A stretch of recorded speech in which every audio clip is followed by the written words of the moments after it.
Boy bo'lib yolg'iz qolishmi yoki oddiy yashab turib sevilishmi? Albatta oddiy yashab turib sevgi kerak. Boy bo'lsangiz ham sevgi yetishmasa unda baxtli yashay olmaysiz. Birinchi navbatda insonga sevgi kerak. To'g'risini aytib yo'qotishmi yoki jim turib uni olib qolishmi? Albatta to'g'risini aytib yo'qotish vaziyatga qarab.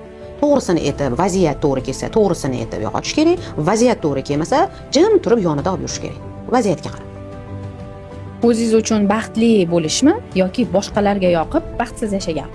Albatta inson o'zini uchun baxtli bo'lgani yaxshi. Hammaga ko'rsatgan inson baxtli hisoblanmaydi. Baxtni orzu qiluvchi inson o'zini baxtli qilib hammaga ko'rsatadi. Haqiqatdan ham baxtli inson hech qachon baxtini hech kimga ko'rsatmaydi.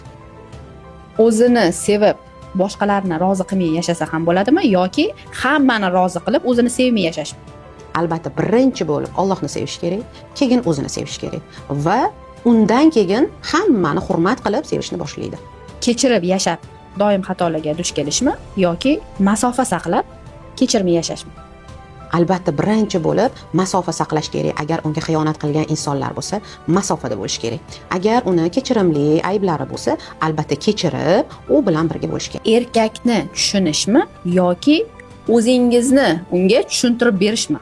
Albatta inson birinchi o'zini tushunish kerak. Agar inson o'zini tushunmasa, hech kimni tushunmaydi. Eri ham, qaynona ham, bola ham u hech kimni tushunmaydi. Albatta inson birinchi o'zini tushunish kerak.